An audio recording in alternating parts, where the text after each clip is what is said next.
Man ata'ahu wa taba'ahu ihtada wa man asahu faqad dhalla wa ghawa. Asyhadu an la ilaha illallah wahdah la syarika lah wa asyhadu anna Muhammadan abduhu wa rasuluhu la nabiyya ba'dah. Sallallahu ta'ala alaihi wa ala alihi wa sahbihi wa sallama tasliman katsiran katsira. Qala Allah ta'ala fi kitabihil karim ba'da a'udzu billahi minasy syaithanir rajim.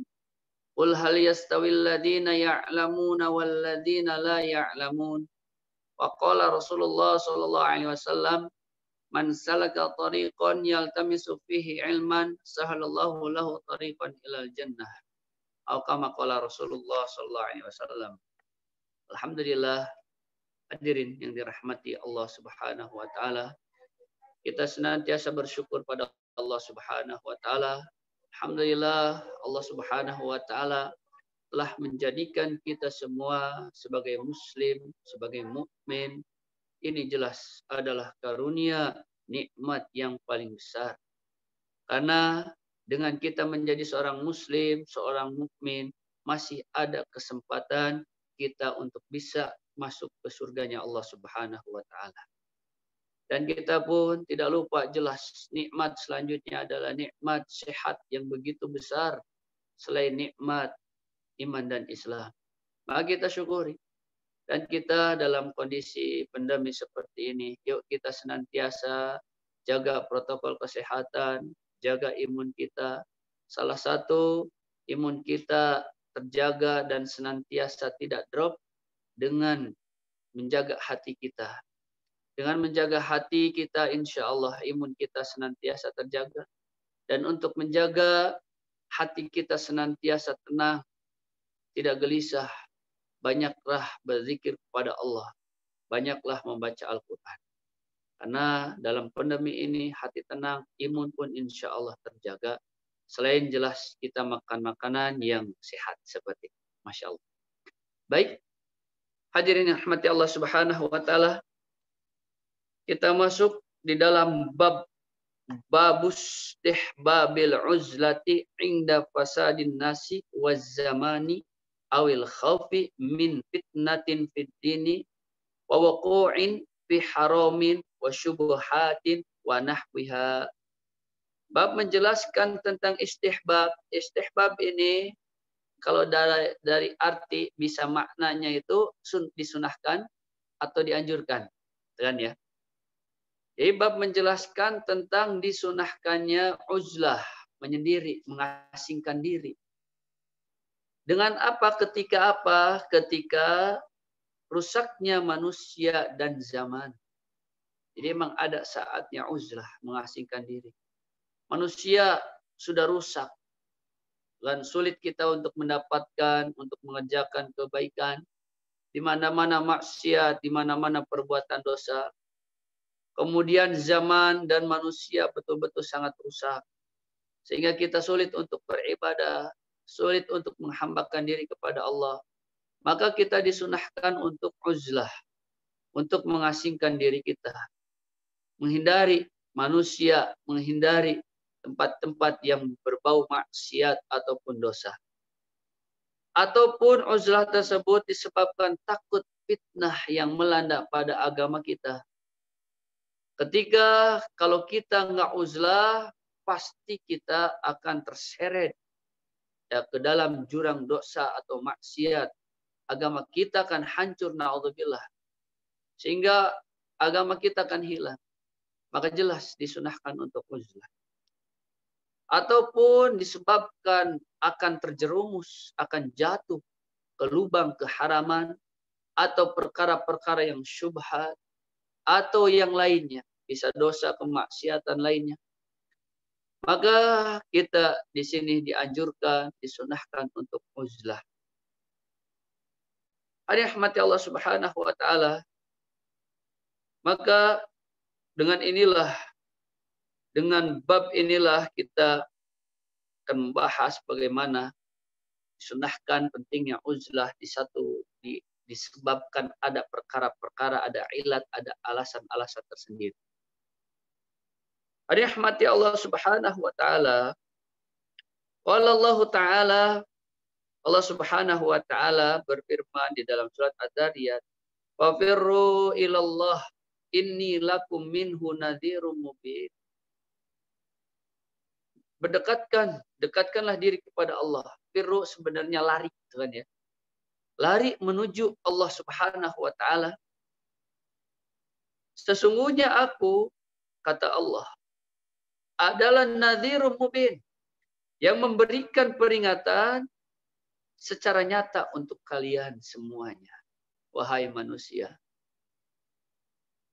Rahmati Allah Subhanahu wa taala. Jelas Allah Subhanahu wa taala senantiasa mengingatkan kita sebagai manusia melalui firman-firman-Nya, melalui sabda-sabda Rasul dan Nabi-Nya. Maka kita dengarkan firman Allah sesuai dengan arahan maksud definisi daripada firman-firman Allah itu sendiri. Karena terkadang ada orang yang menyalahgunakan firman Allah. Terkadang orang menyalahgunakan dalil-dalil firman Allah, dalil-dalil Rasulullah SAW. Maka kita sesuai apa yang diarahkan oleh ulama kita mengenai ayat-ayat dan hadis-hadis Rasulnya. Dan kita insya Allah akan paham. Dan dalam hidup ini betul-betul usia kita yang sementara ini bermakna. Bisa kita bermanfaat bagi diri kita, keluarga, dan semuanya. Baik, hadirin rahmati Allah Subhanahu wa taala. Hadis yang pertama dalam bab ini. Wa an Sa'id bin Abi Waqqas radhiyallahu anhu qala sami'tu Rasulullah sallallahu alaihi wasallam yaqul.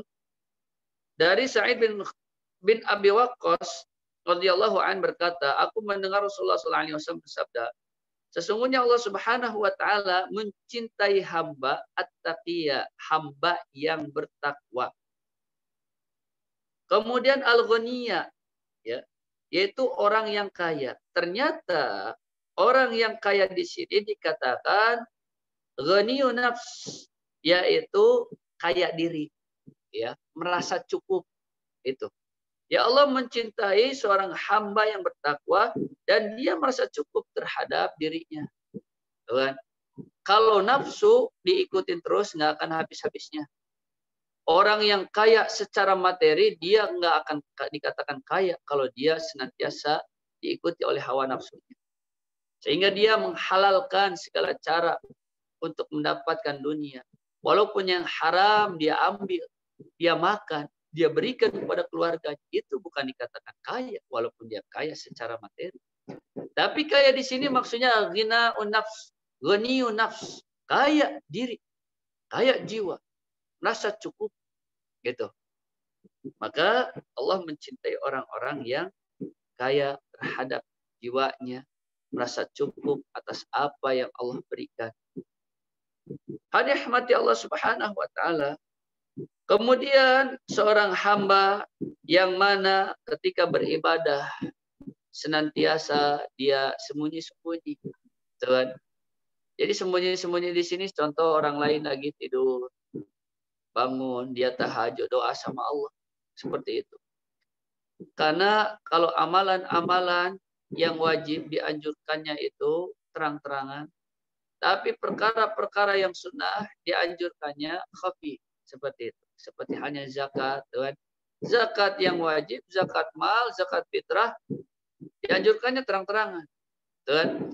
Tapi bagi zakat yang dikatakan sunnah dianjurkannya gimana? Dianjurkannya sembunyi-sembunyi. Ibadah pun seperti itu. Kan? Ibadah tahajud orang lagi tidur. Kan? Kemudian kita bangun sembunyi-sembunyi. Seperti itu. Supaya apa? Menjaga keikhlasan kita di dalam beribadah. Rahmati Allah Subhanahu wa taala. Jadi bagaimana kita dicintai Allah Subhanahu wa taala, berusaha kita belajar menjadi orang yang bertakwa. Di takwa itu definisi dari takwa jelas, yaitu melaksanakan seluruh perintah Allah dan menjauhi larangannya. Karena dikatakan takwa itu ra'su kulli sa'adah, pangkal dari segala kebahagiaan dunia dan akhir. Itu namanya ketakwaan. Justru sebaliknya, yaitu apa? yaitu ittibaul hawa, mengikuti hawa nafsu. Ini dikatakan ra'su kulli syaqawah, dan pangkal dari segala musibah, kemelaratan, ya, perkara-perkara yang membahayakan. Itu dikatakan hawa nafsu. Jadi lawan daripada, ya, bertakwa adalah mengikuti hawa nafsu. Kayak kita jangan senantiasa mengikuti hawa nafsu. Bagaimana kita hawa nafsu ini kita tekan. Seperti itu. Rahmati Allah Subhanahu wa taala. Kita lanjutkan hadis selanjutnya. Wa Nabi Sa'idin Al-Khudri radhiyallahu anhu qala rajulun ayyun nasi afdalu ya Rasulullah. Seorang laki-laki berkata, manusia yang mana yang paling utama wahai Rasulullah? Qala, maka Rasulullah sallallahu alaihi wasallam bersabda, mukminun, seorang mukmin, mujahidun, yang berjihad, berjuang di jalan Allah, binafsihi, dengan jiwanya, wa malihi, dengan hartanya, fisabilillah, di jalan Allah. Ini yang dikatakan seorang mukmin yang afdal. Korbankan dirinya, meluangkan waktunya, ya, untuk berjihad di jalan Allah, meluangkan, mengorbankan waktunya untuk belajar dengan harta dan diri. Maka inilah mujahid, berjuang di jalan Allah, yang mengorbankan diri dan hartanya. Itulah dikatakan seorang mukmin yang afdal. Qala tsumma man, kemudian siapa lagi ya Rasulullah? Qala tsumma rajulun mu'tazilun fi syi'bin minasy-syi'abi ya'budu rabbah. Ini. Kemudian siapa lagi orang yang afdal? Maka Nabi sallallahu alaihi wasallam bersabda, kemudian seorang laki-laki yang melakukan uzlah, dan mengasingkan diri dari kelompok-kelompok atau hal-hal yang mengganggu dia, supaya dia bisa beribadah kepada Allah. Itu. Ini maksudnya ketika manusia terjadi fitnah, dia lebih baik mengasingkan diri untuk beribadah. Seperti itu. Wa fi riwayatin, dan di dalam riwayat yang lain, yattaqillaha yada'un nasa min syarrihi. Takut kepada Allah, meninggalkan manusia dari keburukan manusia untuk beruzlah. Itu maksudnya. Jadi bukan berarti sekarang kita dibutuhkan oleh orang dalam kebaikan dan dalam asbab kebaikan, menolong orang. Kita tiba-tiba uzlah, ya nggak seperti itu juga. Kan? Kalau sekarang contoh katakan di Bandung masih banyak hal-hal yang baik yang bisa kita kerjakan. Banyak kita menolong orang. Jadi bukan berarti zaman sekarang contoh katakan di Bandung, oh udah uzlah kita, masingkan diri. Belum saatnya. Kan?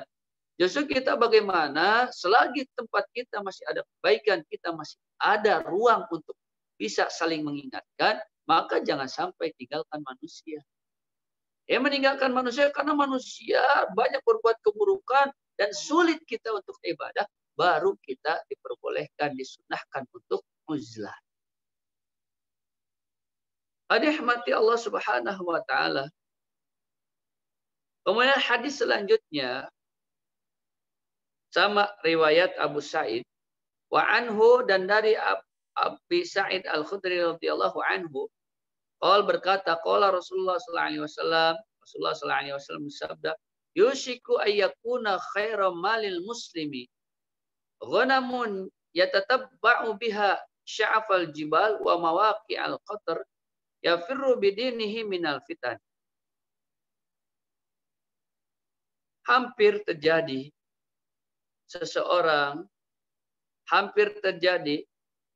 yang mana ada kebaikan harta seorang muslim, yang mana di situ ada seekor kambing, yang mana seorang tersebut mengikuti kambingnya ke puncak gunung atau ke tempat-tempat terpencil, dan dia lari, ya, untuk menjaga agamanya dari fitnah. Biasanya kalau zaman dulu namanya membalakan ke bukit-bukit, kan, ke lereng-lereng gunung. maka orang tersebut lebih baik mengikuti hewan ternak yang dia gembalakan untuk menghindari fitnah yang terjadi di antara manusia yang merusak agamanya. Kayak gitu. Khair itu lebih baik, kan? Itu lebih baik. Seorang muslim lebih baik mengikuti ghanamnya. Jadi ketika itu dikatakan khairu malil muslim, sebaik-baik harta muslim, kan ya? Jadi sebaik-baik harta muslim adalah ketika itu ya udah dia memiliki ghanam, gembalakan di tempat terpencil, uzlah, untuk menjaga apa? Hartanya, maaf, untuk menjaga agamanya. Kayak gitu. Karena sering kita mendengar ya bahwa hifdzuddin, menjaga agama, itu prioritas yang pertama, menjaga agama kita. Sehingga kita bisa ibadah, bisa mendekatkan diri kepada Allah. Kalau emang nggak ada ruang, nggak ada tempat untuk itu, udah kita lebih baik uzlah. Kemudian yang kedua, yaitu hifdzun nafs, menjaga jiwa kita, menjaga diri kita dari mara bahaya apapun, dari bahaya ya apa namanya tuh perampokan, pembunuhan, jelas kita utamakan. Bahkan dikatakan kalau ada tsunami atau ada gempa, kita lagi di WC dalam keadaan telanjang, kemudian kita keluar tidak sadar untuk menyelamatkan diri, wah justru itu yang mustahab dianjurkan. Karena hifdzun nafs, kayak gitu. Kemudian maaf, betul ya, yang kedua hifdzun nafs. Kemudian yang ketiga apa? Hifdzul mal, itu menjaga harta kita dijaga juga, gitu kan? Dijaga, kemudian kita infakkan, menjaga secara batin, bersihkan harta, menjaga secara zahir, yaitu apa? Yaitu kita menjaganya dengan benar, manajemen yang benar seperti itu. Jaga keluarga juga. Jadi dikatakan hifdzuddin itu yang pertama. Rahmati Allah Subhanahu wa taala. Tadi dikatakan ya Sya'ful Jibal itu ya yaitu puncak gunung yang paling tinggi. Jadi walaupun kita mengembalakan kambing ke puncak yang tinggi untuk menjaga agama kita, itu dianjurkan untuk uzlah seperti itu. Rahmati Allah Subhanahu wa taala. Kemudian dalil selanjutnya wa an Abi Hurairah radhiyallahu anhu 'anil Nabi sallallahu alaihi wasallam qala, dari Abu Hurairah radhiyallahu anhu qala, bersabda siapa Rasulullah sallallahu alaihi wasallam, ma ba'atsallahu nabiyyan illa ra'al ghanama, tidaklah Allah Subhanahu wa taala mengutus seorang nabi kecuali nabi-nabi tersebut menggembalakan kambing. Kan? Ini Masya Allah. Jadi para nabi itu menggembalakan kambing. Jadi katakan bahwa sifat kambing itu jadi melatih kesabaran kita, kan? Jadi kalau kita menggiring kambing tersebut ke sebelah kanan, kambing malah ke kiri. Itu kita harus bersifat sabar. Makanya para nabi dilatih untuk bersabar dengan menggembalakan kambing. Seperti itu. Enggak, ya, mangga. Saya mau melatih sabar dengan menggembalakan kambing sekali-kali, silahkan. Jadi di sini itu dikatakan latihan para nabi ya yang diberikan Allah untuk melatih kesabaran mereka.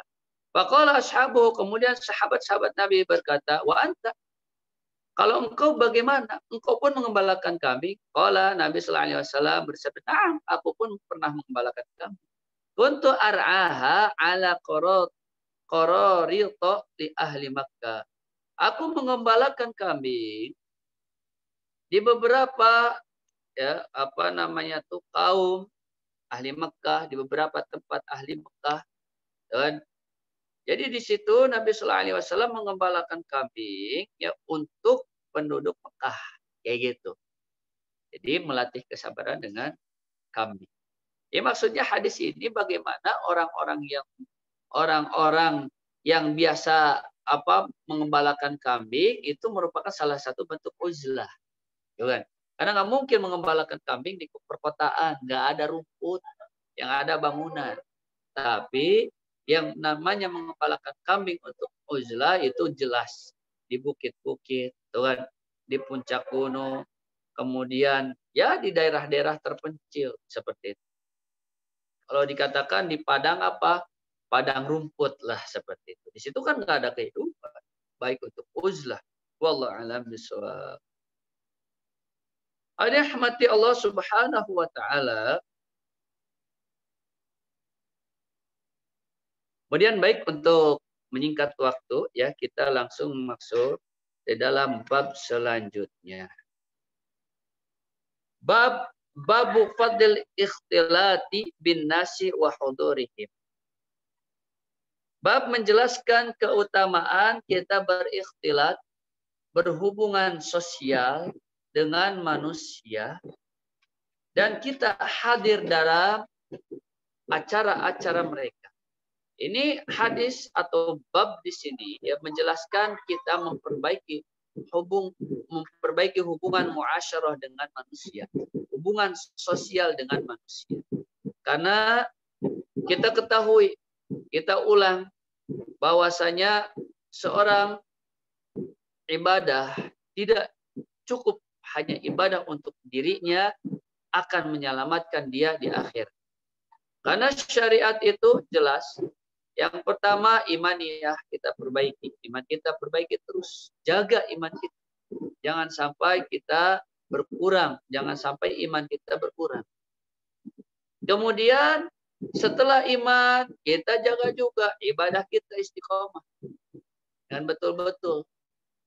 Kemudian setelah itu muamalah nih. Kan? Jual beli, bekerja.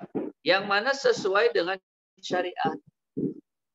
Karena ibadah dia rajin, ibadah dia bagus, muamalah pekerjaan, ya kemudian berbisnis nggak benar, banyak kezaliman, banyak hak yang dia ambil padahal bukan haknya, dia akan selamat di akhirat nanti. Kemudian ini, yang keempat muasyarah, jaga hubungan baik kita dengan siapapun, terutama dengan orang tua, kerabat-kerabat kita, jangan sampai kita ya putus silaturahim dengan mereka. Kayak gitu. Justru yang dikatakan orang hebat itu, bagaimana orang lain memutuskan silaturahim, dia sambungkan. Ini orang hebat. Kalau mungkin orang lain bersilaturahim ke kita, kita bersilaturahim ke dia, itu hal yang biasa. Tapi yang dikatakan luar biasa, orang lain memutuskan silaturahim, dia sambung silaturahim. Ini dikatakan orang hebat. Nah, kita jaga hubungan muasyarah baik. Kita memiliki tetangga, dan jaga hubungan baik kita. Walaupun tetangga kita orang kafir, jaga hubungan baik. Tuh kan? Kita berbagi makanan, silahkan. Muasyarah dengan non-muslim, jaga hubungan baik, silahkan. Tapi dengan orang kafir, tidak boleh orang kafir itu dijadikan teman akrab. Kan? Atau CS, jangan. Itu aja. Kita hubungan muasyarah yang baik dengan orang kafir tetangga kita itu silahkan, diperbolehkan. Kan? Kalau kita menjadikan tempat curhat, jangan. Tetap namanya sifat orang kafir, walaupun secara zahir dia baik, tetap berbeda dengan kita. Jadi kita tetap ada apa batasan, tidak terlalu terbuka kepada orang-orang kafir. Rahmati Allah Subhanahu wa taala. Kemudian dikatakan wa hudurihim juma'ihim, ya salat Jumat kita hadir di situ. Wa jama'atihim, kemudian jamaah-jamaah, kan ada kumpulan apa, contoh kan kumpulan ya bakti sosial atau apa, ya kita hadir semampunya kita, kayak gitu. Kemudian kita duduk hadir di dalam tempat-tempat kebaikan atau majlis-majlis zikir yang mendekatkan diri kepada Allah, atau majlis-majlis ta'lim wa ta'alum, belajar dan mengajar, yuk kita hadir. Itu kan. Jadi emang bagusnya di dalam ya apa nama itu majlis ta'lim, majlis zikir kita hadir. Bukan hanya sekedar melihat YouTube, tuh kan, melihat ya channel-channel, bukan sebenarnya yang afdal itu. Kita hadir. Mungkin kan dalam masa seperti ini ya kita ada fasilitas Zoom. Ini merupakan hadir enggak? Insya Allah termasuk hadir. Karena yang namanya hadir itu langsung mendengar. Kan ya? Dari yang apa dibicarakan langsung mendengar. itu hadir. Walaupun memang tetap afdolnya namanya majlis zikir, majlis taklim, kita talaki, langsung, tuh kan, langsung datang. Karena mungkin kalau via ya seperti ini zaman sekarang ada vote-nya contoh nggak kedengar suara karena sinyal contoh.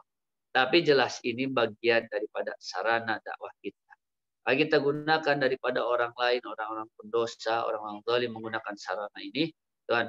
Ya kita orang-orang yang mungkin memiliki asbab-asbab kebaikan, kita pun berbagi kebaikan dengan orang-orang sekitar kita yang mungkin nggak bisa hadir dan dapat rekamannya. Masya Allah, itu pun dalam kebaikan. Rahmati Allah Subhanahu wa taala. Kemudian ma'ahum wa'iyadil maridi, bersama mereka ya orang-orang berkumpul. Kemudian kita pun mengunjungi orang yang sakit di antara manusia. I'adatul marid. I'adatul marid. Kan? Jadi kita mengunjungi orang yang sakit itu bentuk muasyarah, hubungan sosial yang baik. Ahuduri janaizihim. Kemudian menghadiri jenazah orang yang meninggal. Kan? Di kita sebenarnya bagusnya karena tempat kita untuk mensolatkan jenazah itu yang paling besar adalah masjid. Sebenarnya untuk menyolatkan jenazah ya di masjid bagusnya. Kayak gitu. Supaya kita bisa menyolatkan bareng-bareng. Hadir dan menyolatkan. Karena jelas orang yang menyolatkan jenazah itu dapat 1 qirot. Kan? 1 qirot itu pahalanya seperti gunung yang gede. Katakan gunung Uhud. Kan ya. Kemudian mengantarkannya ke kubur dapat juga 1 qirot lagi. Jadi gede pahalanya. Maka hadirkan kalau ada yang meninggal, kita bisa mensolatkan, kita bisa mengantarkan jenazahnya ke kuburan. Saya ketika dulu belajar ya di satu negara, Masya Allah, itu orang-orang muslimnya, Masya Allah. Jadi komunitas, kesatuan hati ketika ada orang yang meninggal itu bareng-bareng. Bahkan orang yang meninggal seorang muslim itu bisa sampai disolatkan sampai 1000 orang. Seperti itu. Itu ada teman saya yang meninggal ketika belajar. Ya, karena sakit. Masya Allah. Itu disolatkan lebih dari 5.000 orang. Seperti itu. Jadi emang Masya Allah. Semakin banyak yang mensolatkan minimal 40 itu merupakan syafaat. Pengampunan dosa bagi seorang jenazah. Kayak gitu. Ini kita kan ada orang yang melarang, oh nggak boleh katanya sholat jenazah itu kan bangkai masuk masjid. Beda, karena ada ulama yang memperbolehkan mensolatkan jenazah di masjid. Oke, antum nggak boleh, bukan berarti kami dilarang. Karena pendapat ulama berbeda pendapat itu silahkan. Seperti Imam Abu Hanifah, Hanafi nggak boleh mensolatkan jenazah di masjid. Tapi mereka sediakan kotiat atau halaman masjid yang emang sudah pakai keramik, tuan, untuk acara-acara itu besar sehingga menampung ribuan orang untuk mensolatkan jenazah. Ini kita di Indonesia tempat yang gede di mana ya, di masjid. Kita Madzhab Syafi'i memperbolehkan silakan di masjid. Itu. Jadi jangan sampai antum ta'assub, tuan, asabiyah antum melihat pendapat yang tidak boleh mensolatkan jenazah di masjid. Tuan, itu asabiyah, itu pendapat antum. Ada pendapat yang lain, kenapa enggak? Terutama Madzhab Syafi'i. Madzhab Syafi'i diperbolehkan mensolatkan jenazah di masjid. Ada orang meninggal, yuk kita hadir. Kalau bisa kita solatkan, seperti itu. Kita bisa ikut ke kuburan untuk mengkuburi, kita ikut supaya dapat pahala yang gede, 2 qirot.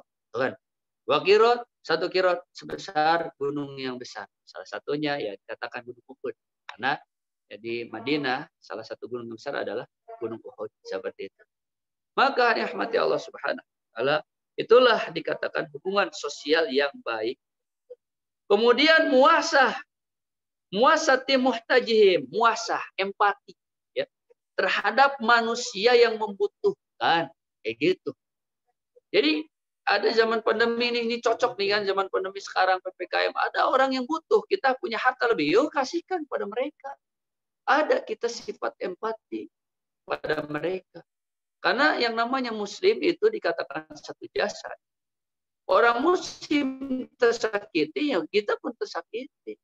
Jangan sampai dia bergelimangan harta, nggak mau dia infak sedekah kepada orang-orang yang butuhkan. Kemudian wa irsyadi jahilihi. Kita berikan pengarahan terhadap orang-orang yang jahil, yang belum tahu, kan, terhadap ilmu-ilmu atau terhadap pengetahuan. Kita kasih tahu. Jangan sampai kita justru mengucilkan dia ataupun langsung memarahi dia. Padahal dia nggak tahu, kayak gitu. Jadi makanya kenapa ya hukum terhadap orang yang jahil dengan yang orang tahu itu berbeda, yaitu dia contoh meninggalkan sholat karena nggak tahu, contoh, kan? Dia nggak dosa karena nggak tahu, contoh. Tapi zaman sekarang ada nggak orang yang dikatakan nggak tahu masalah sholat, nggak tahu kewajiban sholat? Jelas nggak ada. Karena banyak ulama, banyak ahli-ahli ilmu yang menjelaskan mengenai bab-bab sholat, kan? Karena zaman sekarang kita jelas tanyakan masalah-masalah agama kepada ahlinya. Tanyakan tadi aspek-aspek tadi, iman yang benar, kemudian ibadah yang benar, muamalah mata pencaharian, asbab-asbab rezeki yang benar, hubungan sosial yang benar, kemudian akan muncul akhlak yang baik. Seperti itu. Wa ghairi dzalika, dan hal-hal yang lain min masalihihim, ya, dari kemaslahatan manusia. Gotong royong, tuh kan?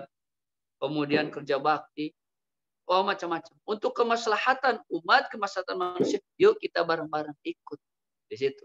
Jangan sampai kita mengasingkan diri, jangan sampai kita bersifat eksklusif ini.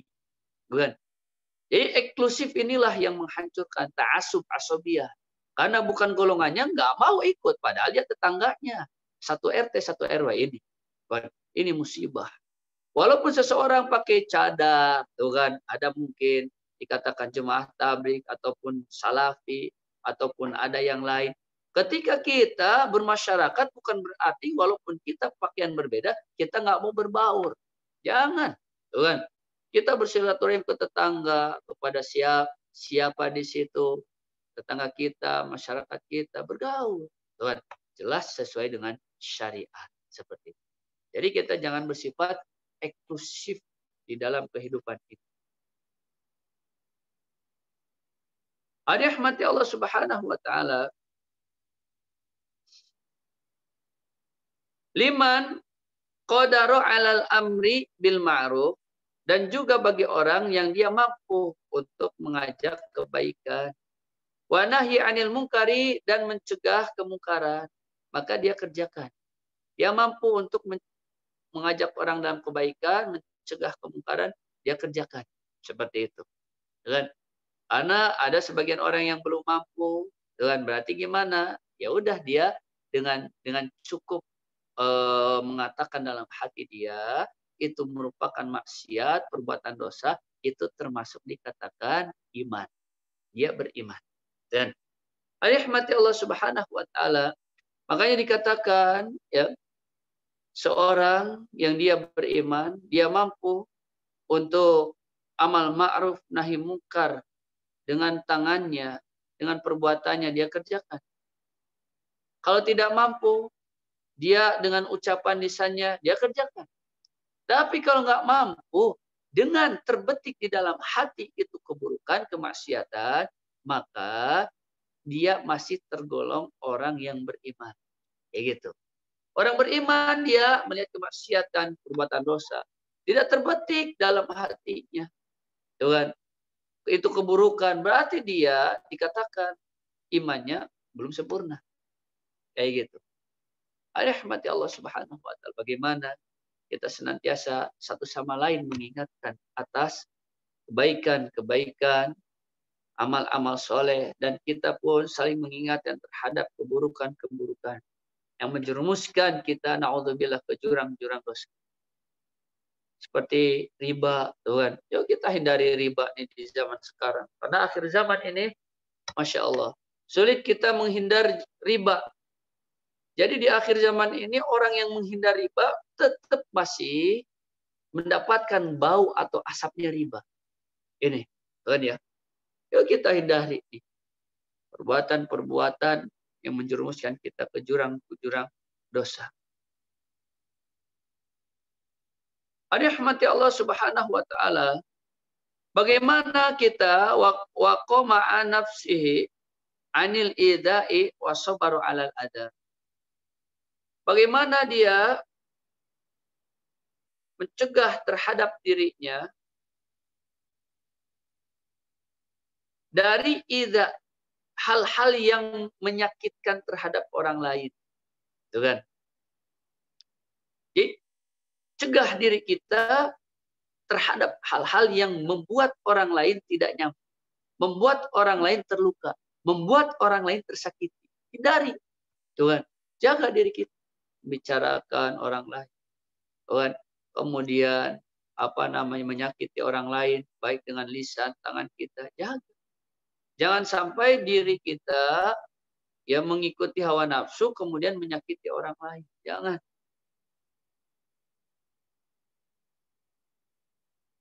Kemudian wasabaru al adha. Kita sebagai muslim hendaknya bersabar atas adha, ya, perkara-perkara yang mengganggu diri kita. Perkara-perkara musibah yang menimpa kita. Kita bersabar. Karena orang beriman bahkan ketika ada duri yang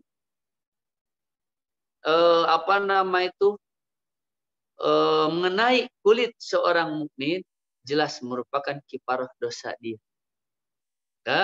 Ketika terjadi hal seperti ini, pandemi, Tuhan, kita bersabar, oh jelas, Masya Allah. Itu merupakan penghapus dosa kita, bahkan bisa menaikkan derajat kita. Tidak ada musibah, bala bencana, perkara yang menyakitkan kita, ya, perkara yang mengganggu kita. Kita bersabar, Masya Allah. Ada nilai plus dari Allah. Akan diampuni dosa kita, akan dinaikkan derajat kita. Rahmati Allah Subhanahu wa taala. I'lam anna al-ikhtilata bin nasi 'ala al-wajhi alladhi dzakartuhu huwa al-mukhtaru alladhi kana 'alaihi Rasulullah sallallahu alaihi wasallam wa sa'irul anbiya'i shalawatullahi wa salamuhu 'alaihim. Jelas dikatakan bercampur bergaul dengan manusia dengan sebab yang tadi aku sebutkan, itu adalah alasan-alasan yang dipilih. Karena Nabi Sallallahu Alaihi Wasallam pun melakukan hal tersebut dan para nabi pun melakukan hal tersebut. Tuhan. Jadi kita eksklusif mengasingkan diri, Tuhan, sedangkan kita memiliki tetangga ini itu tidak dianjurkan. Justru kita berbuat kebaikan, hubungan muasyarah, hubungan sosial dengan tetangga, ya, itu harus kita bina. Walaupun terjadi sifat-sifat ego eksklusif, Tuhan, seperti beberapa komplek, lulu gua-gua, wah ini tidak dianjurkan. Apalagi dengan tetangga, tidak pernah mengetahui tetangga, tidak pernah saling berbagi dengan tetangga, Masya Allah. Sungguh sangat disayangkan. Karena itu bukan perbuatan Nabi kita, Rasul kita, yaitu Muhammad SAW, dan bukan juga perbuatan para nabi terdahulu. Jadi jelas, Nabi kita Muhammad SAW menjaga hubungan baik dengan tetangga dan masyarakat sekitarnya. Waman ba'dahum, dan juga ini ada perbuatan yang dikerjakan oleh minas sahabat, para sahabat dan juga tabi'in. Waman ba'dahum min ulama'il muslimin, dan dari orang setelah mereka di antara ulama-ulama yang muslim, wa akhyarihim, dan juga di antara orang-orang pilihan orang muslim, maksudnya orang yang memiliki akhlak yang baik. Inilah yang dikerjakan oleh orang-orang tersebut. Wa huwa madhabu aqtadit tabi'in wa man ba'dahum. Dan ini adalah prinsip-prinsip para kebanyakan tabi'in dan orang setelahnya. Tuhan, jaga hubungan baik, bergaul dengan manusia. Ini adalah prinsip-prinsip para nabi, orang-orang soleh, ulama-ulama, dan orang-orang pilihan. Dan kebanyakan di zaman tabi'in pun seperti itu. Jadi eksklusif itu bukan berarti kita bukan berarti kita meninggalkan hubungan sosial yang baik, bukan. Eksklusif dalam artian kita kan memiliki prinsip seperti ini, sehingga kita kalau nggak ikut dengan kajian orang-orang seperti ini, wah nggak mau, wah itu salah. Kita mendengar kajian dari siapapun, mendengarkan ilmu dari siapapun, silahkan. Cuman kita ada filter, itu, ada saringan, sehingga sesuai dengan prinsip kita. Seperti itu. Rahmati Allah Subhanahu wa taala. Wa biqala Imam Syafi'i wa Ahmad wa aktsarul fuqaha radhiyallahu anhum ajma'in. Qala ta'ala, Imam Syafi'i, Imam Ahmad dan banyakkan dari fuqaha, semoga Allah meridhai mereka semuanya. Allah Subhanahu wa taala berfirman, "Wa ta'awanu 'alal birri wat taqwa." Salinglah kalian tolong menolong dalam kebaikan dan ketakwaan. Itu. Kan? Jadi kita untuk meningkatkan keimanan, meningkatkan kebaikan, yuk kita saling tolong menolong. Wala ta'awanu 'alal itsmi wal 'udwan. Dan janganlah kita tolong menolong dalam perbuatan dosa dan permusuhan. Kan? Jadi udah tolong menolong dalam kebaikan dan ketakwaan. Bagaimana ketakwaan kita semakin meningkat? Yuk kita saling tolong menolong. Kan? Wal ayatu makna ma dzakatu katsiratun ma'lumatun. Maka ayat ini, Masya Allah, katakan ayat-ayat mengenai hal ini dalam makna yang aku sebutkan, jelas itu banyak sekali maklumah, ilmu-ilmu, pengetahuan-pengetahuan di dalam. Kan? Jadi di situ, makanya kita ya dalam Riyadhus Shalihin ada beberapa ayat yang beliau musannif Imam Nawawi menampilkan itu banyak sekali ya makna di dalamnya yang tersirat seperti itu. Rahmati Allah Subhanahu wa taala. Itulah bagaimana pentingnya kita jaga hubungan baik, bergaul dengan manusia sesuai dengan syariat yang diarahkan oleh Allah dan Rasul. Rahmati Allah Subhanahu wa taala. Lanjutkan bab selanjutnya. Babut tawadhu'i wa khafdil janahi lil mu'minin. Rahmati Allah Subhanahu wa taala, bagaimana kita ya di dalam bab ini memiliki sifat tawadhu, ya. Kita memiliki sifat tawadhu. Jadi jelas kalau sifat tawadhu itu adalah sifat merendahkan, menganggap diri ini rendah, menganggap diri ini tidak tinggi. Bukan. Jadi memiliki sifat tawadhu, merendahkan diri, kita tidak merasa tinggi walaupun memiliki kelebihan yang Allah berikan. Bukan. Makanya tawadhu itu lawannya ya sombong. Kalau nggak tawadhu dia sombong. Ya gitu. Jadi dia memiliki kelebihan yang Allah berikan, dia tawadhu, merendahkan diri. Tuhan, tidak merasa tinggi walaupun harta dia miliki, jabatan dia miliki, ilmu dia miliki, kegantengan, dan kemudian kecantikan dia miliki, tapi rendah hati. Tuhan, tidak merasa tinggi. Inilah dikatakan tawadhu. Rahmati Allah Subhanahu wa taala. Bagaimana kita pun merendahkan diri kita kepada orang-orang yang beriman. Kayak gitu. Jadi tidak agul, dan tidak sombong atas ibadah yang kita kerjakan. Alhamdulillah nih saya bisa kerjakan tahajud 20 rakaat. Tapi dengan dia merasa dirinya itu lebih baik. Naudzubillah. Tidak. Kita rendahkan diri kita. Jelas di hadapan Allah kita rendahkan diri kita. Di hadapan manusia ya, kita jangan merasa tinggi. Bukan berarti ya dikatakan menghilangkan atau tidak menjaga martabat kita. Bukan. Kan? Bukan berarti kita menghinakan diri kita. Bukan. Beda menghinakan diri kita dengan kita tidak merasa tinggi. Beda. Kalau menghinakan diri kita, alhamdulillah jangan. Yang namanya katakan martabat, menjaga diri, itu harus kita jaga. Ya. Jadi jangan sampai kita merendahkan diri, menghinakan diri. Beda. Menghinakan diri dengan merendahkan diri. Kalau merendahkan diri maksudnya tidak merasa tinggi. Walaupun Allah berikan kelebihan terhadap kita. Kalau kita menghinakan diri, naudzubillah, jangan pernah kita menghinakan diri kita. Menghinakan diri di hadapan makhluk, jangan. kita nggak punya apapun meminta-minta, itu merendahkan diri kita. Maaf, menghinakan diri kita. Jangan. Menghinakan diri kita, kan? Kita sampai meminta-minta, Masya Allah. Jangan. Kita berdoa. Dengan doa yakin Allah berikan solusi-solusi di dalam kehidupan. Jangan sampai kita menghinakan diri kita di hadapan makhluk. Itu. Jadi di sini maksudnya tawadhu, kita jangan merasa tinggi, dan kita rendahkan diri kita di hadapan orang-orang beriman. Walaupun kita memiliki amal ibadah yang mungkin bisa tahajud, sholat hajat, jangan kita merasa diri tinggi di hadapan orang beriman. Dah, ibadah-ibadah kita hanya Allah dan diri kita yang tahu. Tuhan, itu aja. Jangan kita terlalu sombong membicarakan.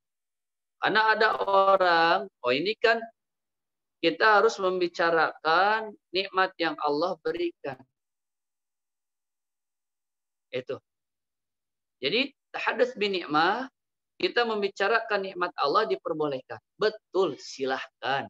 Tapi kalau membicarakan nikmat yang Allah berikan kepada kita menyebabkan kita itu kiber, takabur, jangan, nggak perlu. Tuhan. Wa amma bi ni'mati rabbika fahaddits. Betul, kita ucapkan, Tuhan, bicarakan nikmat yang Allah berikan kepada kita. Cuman kalau menyebabkan ketakaburan, hilang ketawaduan, jangan. Udah, hanya yang mengetahui dia dengan Allah. Walaupun contoh katakan, alhamdulillah saya bisa mengerjakan sholat tahajud 12 rakaat. Tuhan, silahkan. Kalau tidak merubah hati kita sehingga kita bersifat takabur, silahkan. Ataupun untuk bisa memotivasi orang lain, Tuhan, sehingga bisa beramal kebaikan yang sunnah, silahkan. Tapi kalau menyebabkan kita takabur, udah, jangan dibicarakan perkara-perkara tersebut. Kenapa? Disunahkannya perkara-perkara yang sunnah, ya, yaitu kita sembunyi-sembunyi, gitu kan? Itu. Rahmati Allah Subhanahu wa taala. Maka di dalam bab ini Allah Subhanahu wa taala berfirman, "Waqfid janahaka liman ittaba'aka minal mu'minin."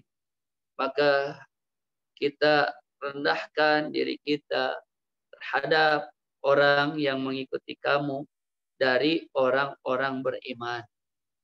Jadi ada orang yang ikut kepada diri kita. Maksud ikut di sini kan ada orang itu majikan, bos katakan, ada bawahan.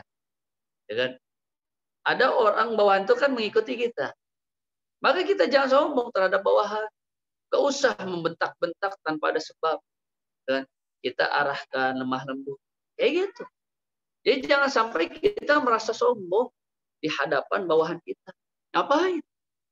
Dan kita arahkan. Kalaupun marah sekali-kali, jangan sampai menyakiti jiwanya. Jangan. Justru bagaimana kita dengan lemah lembut. Kayak gitu. Jangan menyakiti siapapun walaupun itu bawahan kita. Rahmati Allah Subhanahu wa taala. Allah Subhanahu wa taala berfirman di dalam ayat yang lain, "Ya ayyuhalladzina amanu may yartadda minkum an dinihi fasawfa ya'tillahu biqaumin yuhibbuhum wa yuhibbunahu adillatin 'alal mu'minina 'izzatin 'alal kafirina." Wahai orang-orang beriman, barang siapa di antara kalian yang dia menjauh dari agamanya, dalam artian meninggalkan agamanya, kemudian Allah Subhanahu wa taala akan datangkan satu kaum yang saling mencintai, yuhibbuhum, yang mencintai mereka, wa yuhibbunahu, dan mereka pun mencintai kaum tersebut. Adillah, dalam perkara-perkara yang merendahkan orang-orang beriman.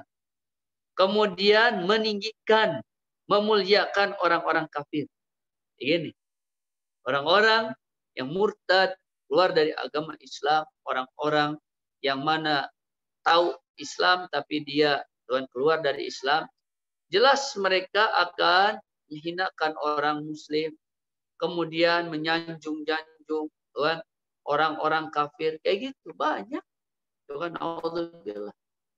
Bahkan sekarang ada orang-orang yang membela habis-habisan orang-orang kafir, naudzubillah. Kan? Membela habis-habisan orang yang dia kafir dan jelas kita haram memilih pemimpin dari orang kafir. Haram. Bukan? Nggak boleh. Jadi dikatakan, oh boleh memimpin. Oh, itu buktinya orang-orang apa namanya itu orang-orang di Eropa kan ada orang muslim memilih orang kafir. Itu beda halnya. Antum nggak paham. Itu orang calonnya semua orang kafir. Kan? Ini ada orang muslim yang lebih baik, tuh kan? Udah lebih baik. Apa namanya tuh? Kita pilih pemimpin-pemimpin yang orang muslim yang lebih baik. Ya ada orang-orang murtad, ya orang-orang naudzubillah yang keluar dari agama Islam, itu kebiasaan mereka jelas.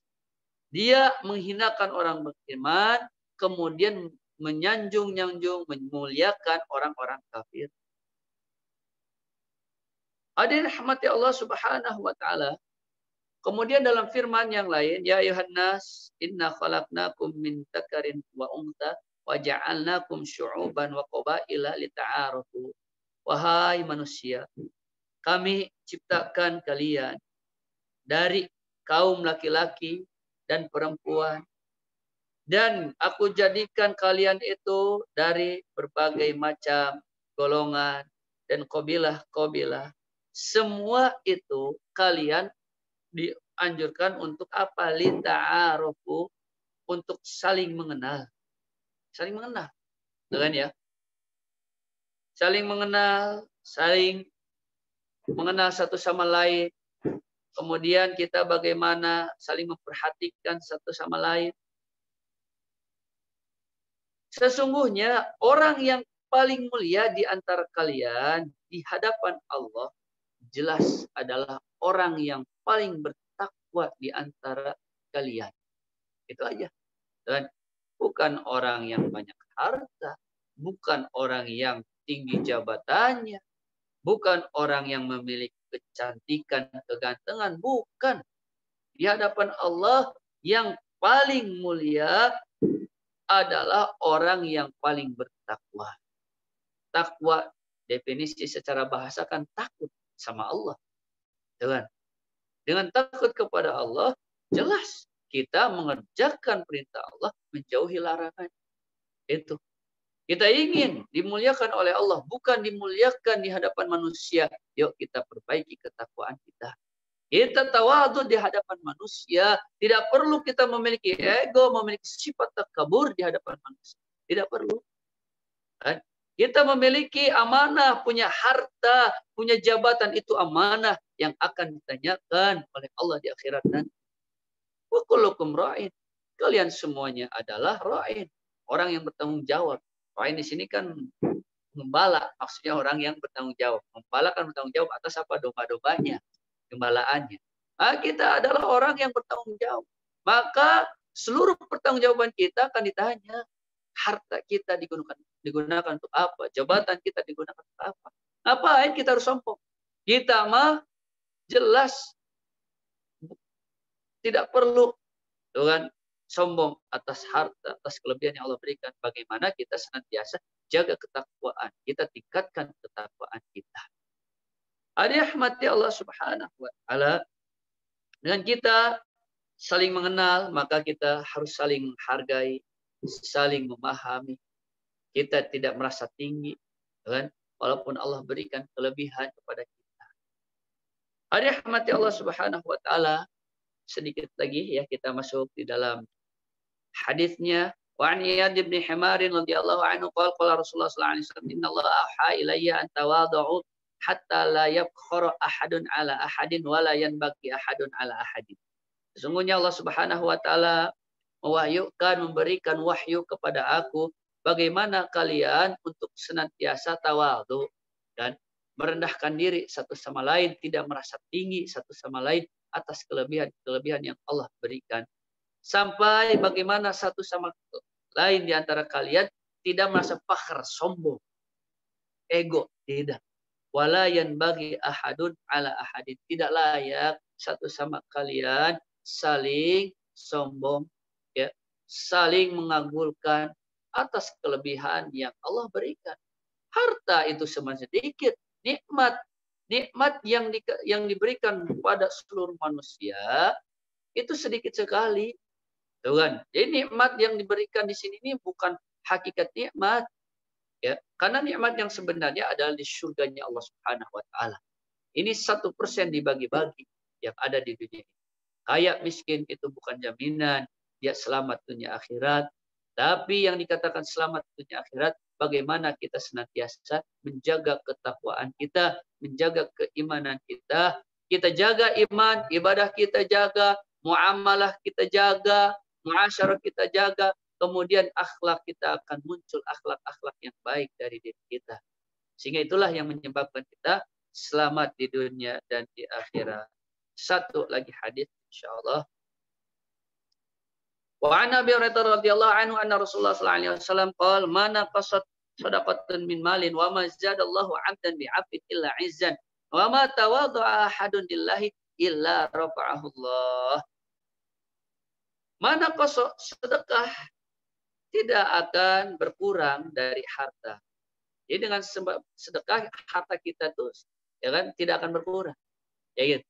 Justru dengan sedekah harta kita semakin berkah. Ya gitu. Tidaklah Allah Subhanahu wa taala menambahkan kepada seorang hamba ampunannya kecuali Allah tambah izzah kemuliaannya. Jadi kemuliaan manusia ya dengan sebab ampunan Allah, maka Allah akan terus berikan kemuliaan-kemuliaan. Kemuliaan ini bukan di hadapan manusia. Jelas kemuliaan ini di hadapan Allah Subhanahu wa taala. Makanya dikatakan ma tawaddu'a, tidaklah seorang yang dia tawadhu merasa tidak tinggi hati, tapi tawadhunya dia itu lillah karena Allah. Kan?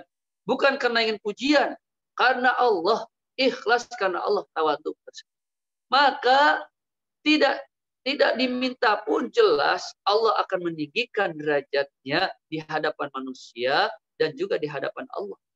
Derajatnya akan tinggi orang yang tawadhu. Tapi kita lillahnya karena Allah. Jadi bukan karena unsur yang lain, bukan karena kita ria, dipuji atau karena manusia yang lain. Tidak, kita tawadhu jelas karena Allah Subhanahu wa taala. Hadirin yang dirahmati Allah Subhanahu wa taala, bagaimana kita memiliki sifat tawadhu? Kemudian dalam riwayat yang lain, bagaimana kita ketika sholat kita datang, sholat 5 waktu datang waktunya, yuk kita kharaja ila sholat. Kita datang keluar untuk mengerjakan sholat ke masjid sesuai dengan protokol kesehatan zaman sekarang seperti itu. Karena insya Allah dengan kita semakin takarub kepada Allah ketika sholat baik laki-laki perempuan di awal waktu. Makanya dikatakan afdhalus sholat itu di awali waktiha, di awal waktu. Jadi ada tertib waktu, ada tertib tempat. Tempatnya bagi laki-laki afdalnya di masjid, di awal waktu jelas. Jadi jangan sampai asbab perempuan karena nggak ke masjid, dia diakhir-akhirkan sholatnya, na'udzubillah. Berarti dikatakan dia nggak tahu waktu, nggak merendahkan diri kepada Allah Subhanahu wa taala. Baik, hari rahmati Allah Subhanahu wa taala. Maka insya Allah itulah ya beberapa pembahasan di dalam 3 pembahasan ini. Mungkin masih ada waktu, alhamdulillah ya, kurang lebih 30 menitan ya.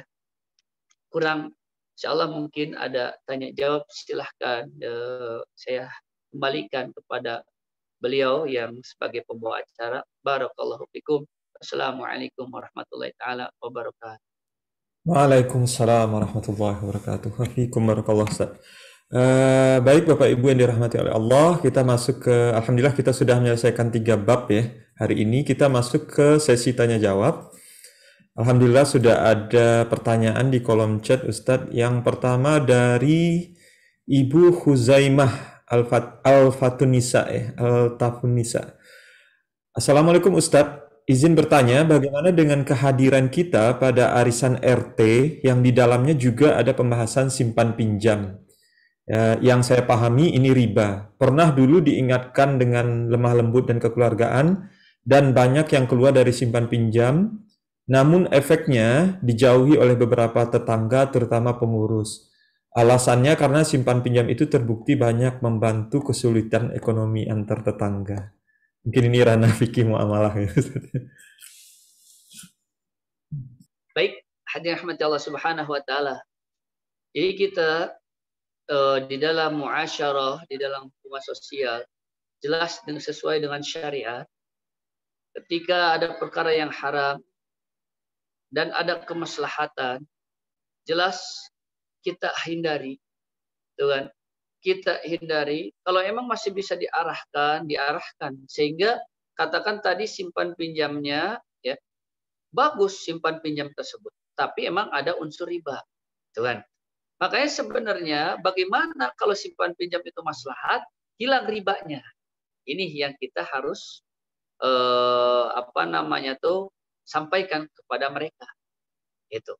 Kalau emang sudah tidak merespon mereka, tidak mau beralih terhadap perkara yang haram, ya jelas kita tinggalkan.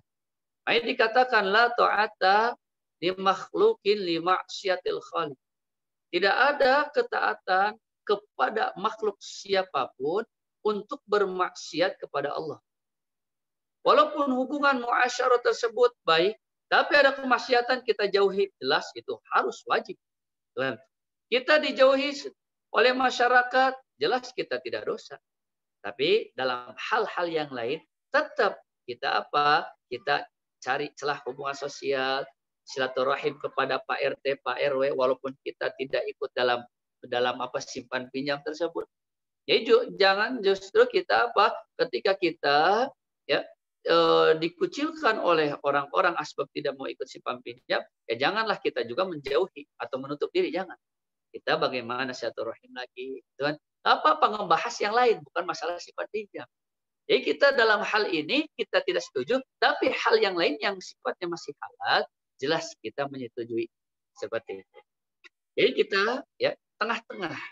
Perkara haram, oh jelas. Perkara riba emang kalau jelas di situ simpan pinjamnya ada unsur riba, kan? Ya jelas kita hindari, kan? Makanya di situ simpan pinjam ya di dalam masyarakat yang mengelolanya harus betul-betul orang yang paham terhadap fikih muamalah. Ini, kan? Jadi yang namanya simpan pinjam 1 juta, Tuhan dibalikan 1,5 juta ya jelas riba, Tuhan.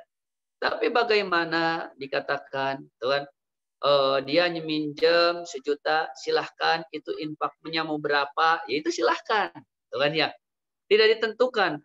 Dia si simpan pinjam tersebut dia memiliki penghasilan, tapi bukan dari akad yang dia dikatakan riba. Pinjam 1 juta, silahkan Bapak mau infaknya berapa. Udah jangan tentukan. Nah, insya Allah orang yang pinjamnya pun dia tahu diri insya Allah seperti itu. Tuhan.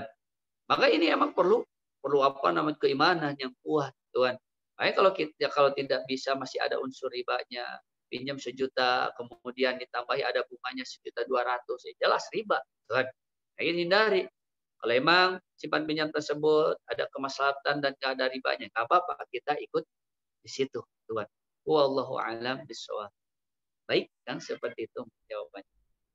Baik, Ustaz. Pertanyaan berikutnya, Ustaz, dari Bapak Syukri Muslimin. Assalamualaikum Ustaz, semoga Ustaz sekeluarga senantiasa dirahmati Allah dan semoga dijauhkan dari penyakit yang berbahaya. Mohon izin bertanya Ustadz, kalau daerah tempat kita duduk itu penuh dengan kemaksiatan, apakah kita berdosa jika kita tidak berpindah dari daerah tersebut? Baik. Hadirin rahmati Allah Subhanahu wa taala. Jadi namanya hijrah ya.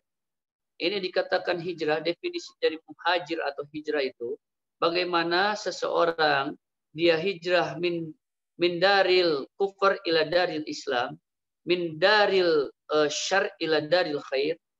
Dia berhijrah dari tempat yang buruk kepada tempat yang baik, itu dianjurkan. Ya gitu. Maka seseorang ya dia tidak mau hijrah, kemudian dia di tempat tersebut nggak bisa ibadah, justru yang ada maksiat, jelas dia berdosa. Kayak gitu. Tapi ya kita lihat dulu maslahatnya. Jadi kita jangan sampai hijrah langsung. Kalau dia finansialnya tidak mencukupi, justru hijrah dia hancur, kan? Hancur dalam artian nggak memiliki, dia hijrah belum ada kesiapan, hancur keluarga anaknya, jangan, kan? Dia emang pertimbangkan kita di daerah tersebut emang maksiat, dosa, carilah walaupun dia tinggal di situ ke tempat-tempat masjid-masjid yang ada amalan agama. Kayak gitu. Yang ada amalan-amalan kebaikan. Walaupun kita tinggal di situ karena perlu maksiat, kita mungkin cari masjid yang mana di situ ada kebaikan seperti itu. Jadi hijrah, walaupun hijrah dianjurkan bahkan hukumnya wajib, ya, tapi lihat maslahat yang lain. Karena banyak orang yang dia taubat langsung hijrah, tapi madaratnya lebih gede. Naudzubillah, ini ada. Makanya seperti orang yang pegawai bank, Tuhan, pegawai bank ingin hijrah, tapi kalau keluar dari bank pekerjaan tersebut, anak istrinya tambah hancur, Tuhan, nggak bisa memberikan nafkah kepada istri. Jangan dulu, bersabar dengan banyak istighfar, tapi niat untuk hijrah lebih baik, kayak gitu. Jadi karena orang ketika jos semangat untuk hijrah langsung tinggalkan, kayak gitu. Walaupun di situ perkara hijrah tadi wajib karena untuk menghindari madarat, dosa, maksiat tersebut, tapi lihat maslahat yang lain. Nah, ini dikatakan darul mafasid muqaddamun ala jalbil masalih. Bagaimana kita menimbang-nimbang, kan? Ketika ada dua perkara yang buruk, tapi buruknya ini nggak parah, kan? Kalau kita melakukan hal yang ini tambah parah, kita timbang-timbang. Walaupun tadi seperti hijrah di situ memang diharuskan, tapi kalau dia hijrah finansial belum siap, kalau dia hijrah cari rumah yang lain, butuh uang apa yang lain, tambah madarat, jangan, kan? Seperti itu. Makanya kita harus senantiasa menimbang-nimbang perkara, sehingga maslahat dua-duanya bisa diambil. Salah satunya solusinya gimana? Dia di rumah tempat maksiat atau dosa sekitarnya, dia tetap sholat ke masjid tetangga, kampung tetangga, sholat di situ. Jaga hubungan sosial saja di daerah situnya, tapi hindari maksiat tersebut.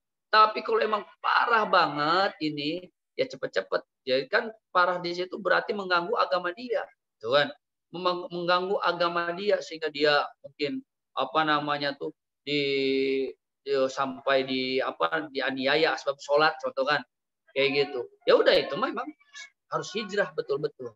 Tapi kalau dia hanya ibadah masih bisa di masjid yang lain, kemudian hijrah belum siap, keuangannya, finansialnya, ya bersabar dulu seperti itu.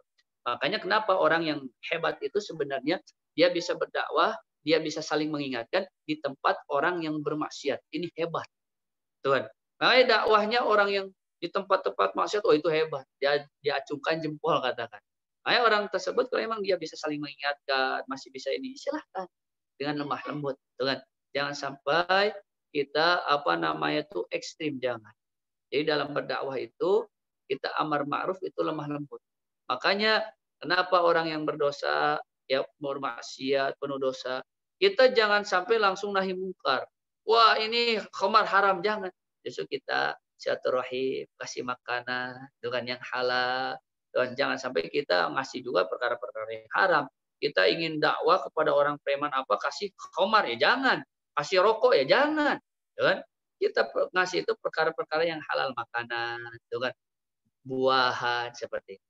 Jadi itu sifatnya, ya, lihat dulu kesiapan kita di situ. Jadi walaupun memang dianjurkan, diharuskan, lihat keadaan kita. Tanyakan kepada orang-orang yang ahli, cari solusi yang terbaik bagi kita. Wallahu a'lam bishawab. Baik. Berikutnya Ustadz, dari Ibu Yulianti, Assalamualaikum Ustadz, dalam hal apa yang kita diperbolehkan untuk menimbang-nimbang melakukan sesuatu? Padahal dalam mengikuti syariat Islam kita harus sami'na wa ata'na. Jazakumullah khairan katsiran. Jadi kita menimbang-nimbang dalam syariat, ya, walaupun tersebut bertolak belakang, karena di dalam syariat tersebut kita memiliki usul agama. Jadi pengambilan hukum. Makanya kenapa ketika dua-duanya madarat, cari madarat yang lebih sedikit. Seperti itu. Kan? Contoh kita ketika bawa mobil, rem kita belum, kemudian nabrak ke kanan, itu banyak orang, 10 akan mati, ke kiri 1 orang. Maka di sini 2 pilihan, dua-duanya madharat. Kan? Maka ya kita harus pilih, berarti tabrak 1 orang. Kayak gitu. Jadi lihat madharatnya. Kemudian kalau kita menimbang-nimbang di sini perkara yang mudah. Kan? Ini ada 2 perkara, dua-duanya dikatakan kita dihadapkan terhadap 2 perkara, ya, 2 perkara yang berbeda. Maka kita timbangnya bagaimana kita yang lebih mudah, kan? Tapi tadi kan dua-duanya yang contoh pertama dua-duanya bertolak belakang dengan syariat, dua-duanya madharat. Cuman madharat yang satu itu sedikit, kan ya? Maka ini cari, ini yang dipilih karena dua-duanya madharat. Karena kita secara hukum ada namanya hukum itu ya, usul-usul dasar-dasar fondasi untuk pengambilan hukum di situ. Nah, tadi dihadapkan terhadap 2 perkara yang madharat dua-duanya, bertolak belakang dengan syariat dua-duanya. Tapi kita memilih perkara yang sedikit madharatnya. Kayak kita memilih pemimpin, kan? Dua-duanya madharat, kan? Tapi kalau nggak dipilih, takut yang banyak madharat ini menjadi atau terpilih menjadi pemimpin. Maka kita pilihlah orang yang mana lebih sedikit madharatnya. Seperti itu. Jadi pertimbangannya walaupun 2 perkara yang bertolak belakang dengan syariat, bagaimana kita memilih perkara yang lebih sedikit madharatnya. Wallahu a'lam bishawab. Baik, seperti itu mungkin. Baik, Ustaz. Berikutnya dari Bapak Muhammad Supriyadi. Sebenarnya ini agak mirip-mirip ya, Ustaz. Jadi izin tanya Ustaz. Assalamualaikum warahmatullahi wabarakatuh. Apakah boleh dengan mempertimbangkan maslahat dengan meninggalkan keterikatan hukum syara? Ya. Jadi seperti itu, ya tadi sama ya betul jawabannya. Jadi yang namanya maslahat meninggalkan hukum syara itu ketika apa? Ketika ya dikatakan berhadapan terhadap 2 perkara yang memudaratkan. Tapi melihat maslahat betul-betul meninggalkan syariat atau bertolak belakang dengan syariat, dan di situ bukan bukan dihadapkan terhadap 2 mudarat, bukan. Dia hanya 1 mudarat, dia ada mudarat tapi ada maslahat. Ya jelas itu mah harus ditinggalkan. Kayak gitu. Ini ada madharat tapi ada maslahat. Contohnya gini, ya, khamar. Khamar tersebut kan ada maslahatnya bagi orang-orang di daerah dingin. Tuh kan? Ada maslahatnya. Kemudian tinggalkan hukum keharamannya. Tuh kan? Udahlah, ada ini untuk kemaslahatan, ya tidak bisa terhadap perkara tersebut. Tuh kan? Jadi kalau emang 2 perkara madharat dihadapkan, ini pilih perkara yang sedikit madharatnya. Tapi kalau ini perkara memang 1 madharat, karena ada maslahatnya kita ambil, oh jelas salah, bertolak belakang dengan syariat. Kayak tadi kan. Contoh ini riba, tapi ada maslahatnya nih. Oh jangan. Kan? Itu bukan dihadapkan terhadap 2 perkara, bukan. Riba haram, udah haram, tinggalkan. Kayak gitu. Tuh kan. Cuman tadi pertimbangannya, tuh kan. Tadi kan ada 2 madharat nih. Kalau saya keluar dari bank, madharat lebih madharat. Ini istri nggak bisa ternafkahi, anak nggak bisa ternafkahi. Ini lebih madharat. Dan kalau kita tinggal di bank atau kerja di bank, ya, itu ada madharatnya. Tapi ini lebih gede madharatnya kalau meninggalkan kerjaan di bank. Maka kita pilih dengan masih bekerja di bank, tapi niatkan untuk cari pekerjaan yang lebih halal seperti itu. Wallahu a'lam bishawab. Alhamdulillah. Semoga bisa dipahami ya Bapak Ibu semuanya. Berikutnya pertanyaan dari Ibu Nurul Alfiah. Masya Allah, makin nambah pertanyaan. Assalamualaikum Ustadz, izin bertanya bagaimana cara atau tips agar terhindar dari sifat sombong dan merasa diri lebih dari orang lain. Jazakallah khairan Ustadz. Ada yang rahmat Allah Subhanahu wa taala, supaya kita terhindar dari sifat sombong. Jelas kita taqarrub kepada Allah, berdoa supaya terhindar dari sifat sombong. Itu yang pertama. Kemudian ya, kita berusaha belajar untuk memiliki sifat tawadhu. Kita hadirkan bahwa kalaupun Allah memberikan harta, ya Allah ini harta titipan. Kemudian ini jabatan titipan. Saya tidak punya apa-apa kecuali dengan izin-Mu. Kayak gitu. Jadi kita ada orang yang dia status sosialnya lebih rendah daripada kita. Kita kasih dia. Bahkan satu tips ini saya ingat ya, Masya Allah. Jadi kalau kita ingin terhindar dari sifat sombong, kita banyak bergaul dengan orang fakir miskin. Itu. Anak yatim. Ini salah satunya.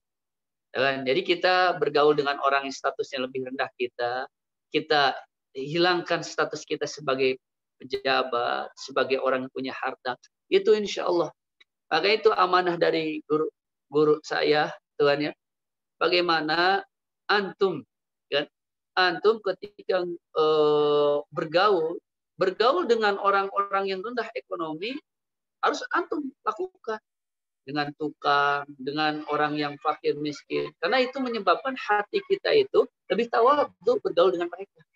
Tapi ya kita pun tetap kan, bisa masuk ke orang-orang yang mungkin bisa pejabat, orang kaya. Mereka pun perlu kita saling mengingatkan dengan mereka. Nah, kita bergaul ini ke orang kaya, ya, ke orang miskin, fakir, orang yang mungkin status sosialnya biasa-biasa saja, kita pun kerjakan seperti itu. Supaya sifat tawadhu kita akan muncul, kayak gitu. Nah, kita bergaul dengan fakir miskin, anak yatim, ya. Kita kasih makan pada mereka. Kita ikhlas, tidak ada merasa jabatan kita, status sosial kita lebih tinggi. Insya Allah akan muncul sifat-sifat tawadhu dan akan hilang sifat-sifat kesombongan kita. Wallahu a'lam bishawab. Berikutnya dari Ibu Laila N. Syamsuddin. Assalamualaikum warahmatullahi wabarakatuh. Izin bertanya Ustadz, bagaimana tipsnya melatih diri agar kita bisa tawadu? Apakah ada doanya juga? Secara manusiawi, kadang kita masih terbuai ketika dipuji dan tidak terima ketika dihina atau dikritik. Sementara orang tawadu itu sepertinya sudah tidak ada ruang lagi untuk berharap penilaian dari manusia. Dia hanya berharap kepada Allah Subhanahu wa Ta'ala. Baik, jelas ya. Pertama kali berdoa sama Allah. Itu. Ya Allah, berikanlah sifat tawadhu. Ya Allah, bersihkanlah hati kita dari sifat-sifat sombong, ingin dipuji. Itu emang betul-betul kita berdoa. Baru latihannya kita ya apapun kita memberi, ya kita sedekah, infak, bagusnya jangan sampai orang lain tahu, gitu. Karena kita manusia ya suka haus pujian. Nah, ketika ada orang memuji, kita serahkan sama alhamdulillah. Jadi orang yang dia ya dipuji sama orang, ya udah kita serahkan sama Allah, alhamdulillah. Tapi kalau kita ingin dipuji, wah ini jelas sifat-sifat kesombongan akan muncul. Baik, kenapa kita dalam berinfak kelebihan harta kita berinfak? Ya kita karena Allah dan nggak usah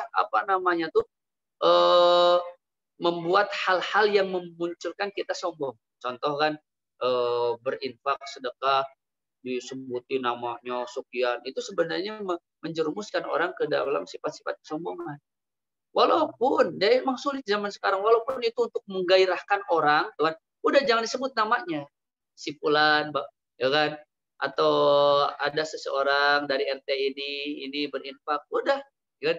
Kita berinfak jangan disebutkan berapa nominalnya. Kalau nominal oke lah katakan sebutkan, tapi nama kita jangan sebutkan. Jadi kita harus berlatih ikhlas karena Allah, berinfak betul-betul koreksi hatinya. Makanya kenapa untuk memunculkan sifat ikhlas itu kita jelas pertama berdoa sama Allah. Yang kedua kita koreksi hati kita sebelum beramal. Koreksi bahwa kita ikhlas ya Allah. Saya ikhlas berinfak ya Allah. Setelah beramal pun koreksi. Karena setan itu senantiasa menggoda hati kita. Di awal ikhlas. Lagi beramal muncul, saya berinfak nih 10 juta. Koreksi lagi ya Allah ikhlas. Saya ikhlas karena Allah. Kemudian setelah beramal udah beres infak, ikhlas lagi, koreksi lagi. Kemudian jangan disebut-sebut kebaikan kita. Kita berinfak, bersedekah itu bagusnya sembunyi-sembunyi. Makanya kenapa berinfak, bersedekah itu tangan kiri jangan sampai tahu. Itu maksudnya apa? Organ tubuh kita yang paling dekat aja nggak tahu. Jadi apalagi orang lain nggak usah tahu. Kayak gitu. Jadi emang kita perlu adanya latihan, kita ikhlas terus, kan? Ketika orang yang ikhlas itu ketika dicaci jelas dia lempeng, nggak menurunkan, ya kan? Nggak menurunkan di amal dia. Ketika dipuji lempeng aja, alhamdulillah bersyukur sama Allah, udah cukup, ya kan? Jadi kita ketika dipuji bersyukur langsung kembalikan pada Allah, ketika dicaci dah diam sabar, kayak gitu. Dan kita terus beramal, kayak gitu. Emang perlu apa? Adanya latihan. Jadi tidak ujung-ujung, tidak langsung, ada proses. Makanya kita latihan, treatment, ikhlas, koreksi terus hati kita dalam berinfak, dalam beramal.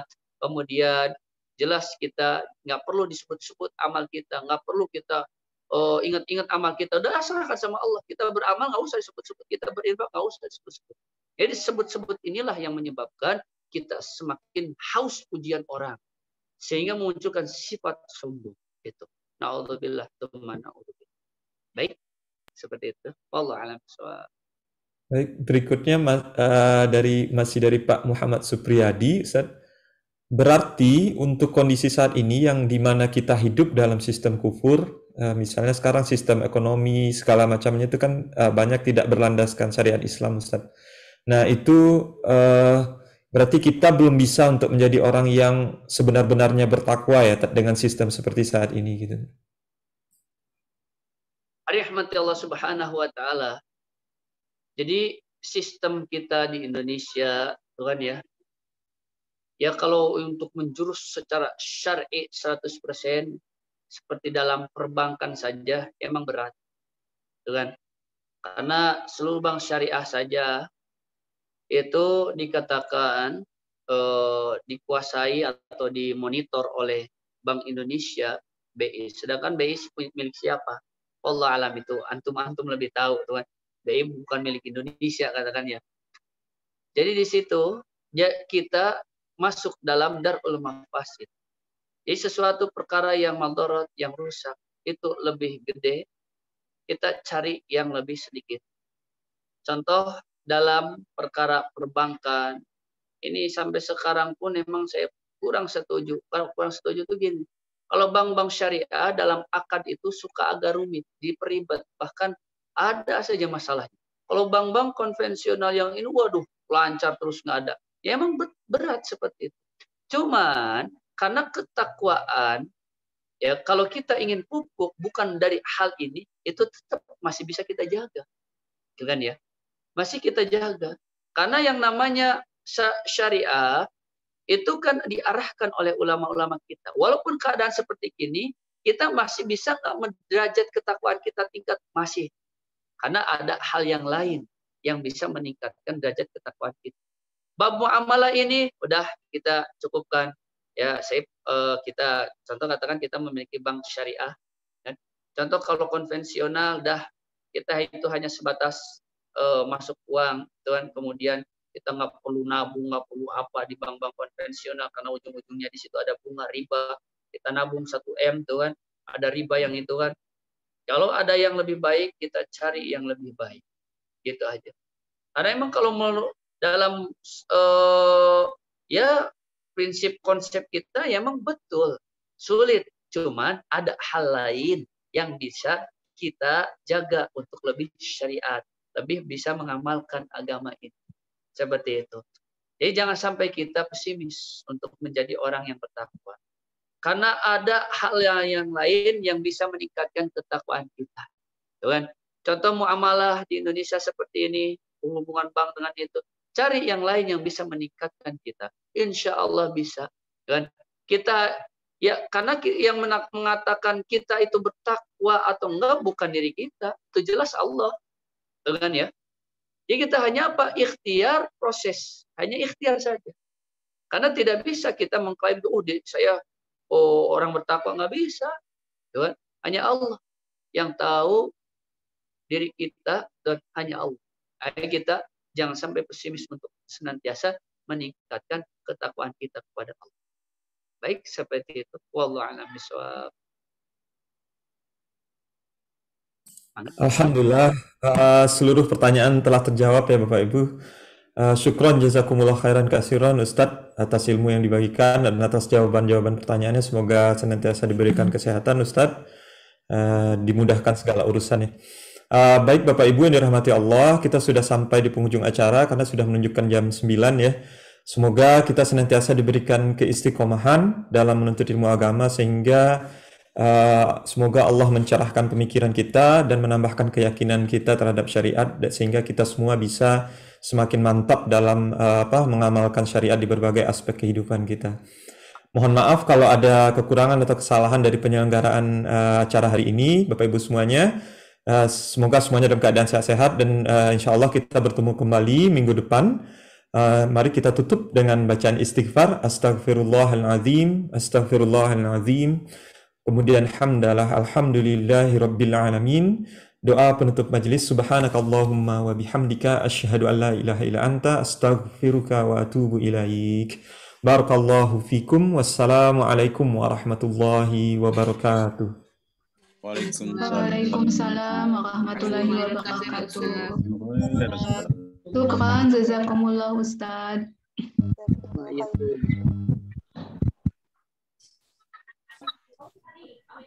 Syukran Ustaz, jazakallah khairan. Syukran, jazakumullah khairan kasir Ustaz. Jazakallah.